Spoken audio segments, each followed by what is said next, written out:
Alrighty, folks, we're still here at Comic-Con Africa 2022, the Asylum Pod, and we have the honor and the luxury of catching Karl Mostert in action doing a commission for somebody. Karl, thanks for the time. Tell us, how has the con been so far for you? Any exciting things that have happened? Any highlights? It's been amazing to be here. First time under the banner of DC artist as well, and Aftershock artist.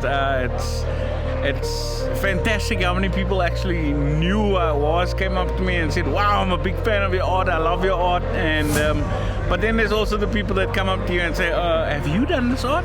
Have you done this? Which is also so exciting to say, yeah, I did all this, and look at the faces and light up, wow, that's amazing. And then, so I think it was just the fans that are the big what the greatest part for me. So that is so awesome to hear. And I mean, look, for me, as I recently discovered you because I followed all of the DC stuff, Dark Multiverse, etc., and I just wanted to know, I think a lot of South Africans want to know, how did you manage that? How did you get the eye of the big DC guys? What was your secret? I actually don't know. I don't have any secret. I just know I was working flipping hard at perfecting what my art was, what my art style is, and doing it to the best of my abilities, and then going out and showing it to the first person I got, who was one of their talent scouts that actually came down to South Africa, showing him my work. Even though I wasn't there, I just sent it up with a friend of mine, and he loved it and wanted to work with me after that. So yeah, no fancy story like, I was running in the rain after some taxi or whatever, but it was just straightforward like that. Dude, that is an amazing story, and I love the take your chance. Like, there's a shot, there's an opportunity, take your shot, and to get the big event books like a Dark Multiverse or a Deceased, like early on in the game, that's a huge compliment to what you're doing. Oh, yeah, no, it was a little bit daunting. I struggled in the beginning, nerves got the better of me, but the editors over there at DC are an amazing bunch, especially the one actually all of them.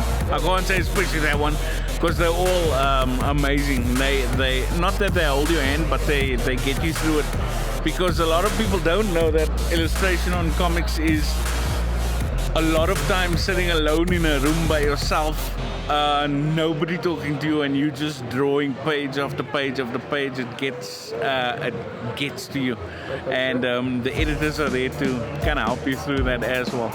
That is such a nice thing to hear. And is it like a lot of phone calls, Skype calls? How does it work? Because they're there, you're here. Yeah, it's mostly just by email. I do speak to some of the people that I work on independent comics with, Aftershock guys. We speak to over Skype. There's a new thing that I'm working on now. It was announced already. Okay. It's called Stained, also an independent comic. Right, and I always on Skype together. What is it? What's not Skype? Zoom, yeah. Oh, nice. So yeah, no, but mostly from DC's, just emails are the best thing. Yeah, the quickest thing. That is so interesting. And was there art school involved? When did you start drawing? Did you always want to do comics, or was it other sort of art that grabbed you first and you evolved into comics? So I think that the old school 80s Turtles series got me when I was knee-high to a golf ball, and I was captivated from then on. Started drawing in, grade 2?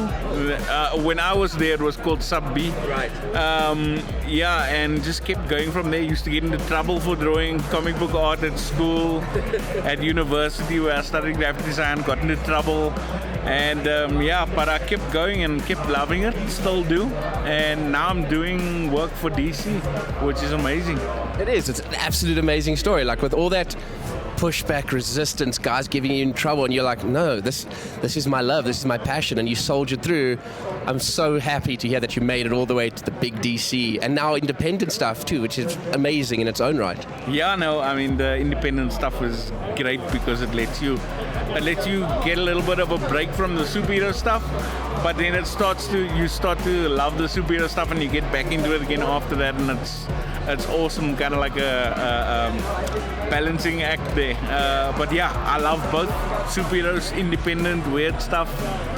Amazing, yeah. And one last question, your preferred medium, or you love the pencil stuff? Because I can see you penciling and you're doing your own inking right now on this commission. Is there watercoloring, other inking? What else do you love doing? Was it mostly the pencil stuff? It's mostly the pencil inking. I usually do digital because it's faster and it's cleaner, and my hands don't look like I've been digging in dirt all day. Color-wise, I'll go straight to the PC digital stuff as well. Would love to learn watercolor, would love to learn any kind of other color and do painting like that, but it looks like it just takes too long for me. But yeah, one day maybe, hopefully. When the bug bites.